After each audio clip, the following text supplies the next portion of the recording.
Весь прошлый год ингушские атлеты и борцы радовали нас красивыми победами, и можно смело сказать, что эти награды более чем заслуженные. Юнусбек Евкуров, чествуя спортсменов, отмечает, что в этом году ждут от них еще больших достижений и ярких побед. Здоровое общество – это и подрастающее поколение, это и горизонты, это и ориентиры, это вообще жизнь человека. Поэтому, конечно, когда в регионах страны спорт развивается, это значит, в целом страна становится спортивной, и в целом в стране здоровых людей больше. Мы сегодня можем смело с вами заявить, что за последние буквально 5 лет мы с вами стали спортивным регионом страны. 5 лет назад мы не могли об этом говорить по ряду причин.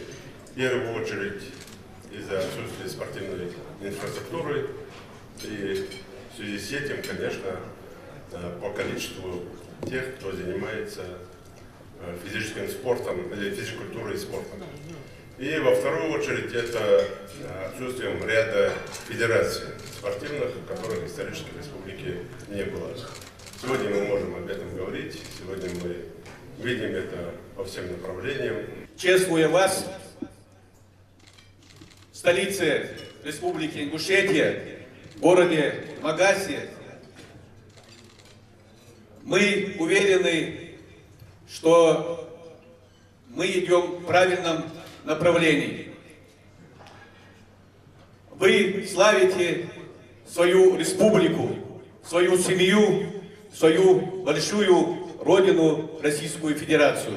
Пополнили ингушскую копилку спортивных достижений новыми медалями Адам Балаев, победитель первенства России по тяжелой атлетике, Ахмед Батажев, бронзовый призер первенства Европы по греко-римской борьбе среди юношей, Магомед Зейтов, покоривший самую высокую точку мира Эверест. И не только. Среди самых юных спортсменов, получивших грамоту из рук главы Ингушетии, и 14-летний Магомед Тагир Ханиев, который уже добился немалых высот и ставит перед собой новые цели. Сперва готовился к чемпионату России. В России проходил в городе Майкоп. Я там занял первое место и поехал на первенство Европы. До Европы мы готовились. И у нас Европа проходила в Сербии, город Белград. За прошедшие 12 месяцев Ингушетия не раз праздновала громкие победы на спортивном помосте. Мусор Евлоев, завоевавший пояс чемпиона на турнире «Битва в горах», боксер Иса Чуниев, ставший чемпионом мира среди молодежи по версии IBF, Хамзат Далгиев, Мухаммад Евлоев, Бекхан Аздоев, и это не весь список. Перечислять можно долго. Чествуют сегодня не только ингушских спортсменов, но и российских. Среди них и Анастасия Максимова, чемпионка Олимпийских игр в Рио по художественной гимнастике.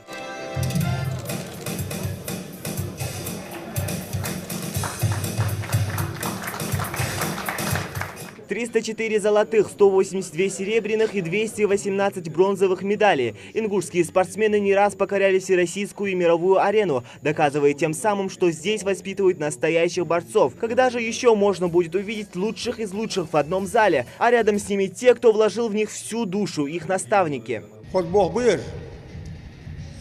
Док дик спортсмены были док результаты ширкат бей республики. Сон бей цакам дуачканы бог бепас цахан халдар бог бей. Ханза бей республика нично уют.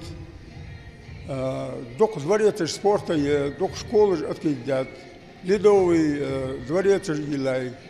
Чао немат дбен да занер бей пачаху. Развивается в нашей республике и совсем новый для республики вид спорта — гимнастика. Лейла Мальсагова, президент Федерации по гимнастике региона, совсем недавно на этой должности, но ее труд уже отмечают грамотой главы. Мы видим, как спорт в общем развивается в нашей республике, особенно, могу сказать, за гимнастику.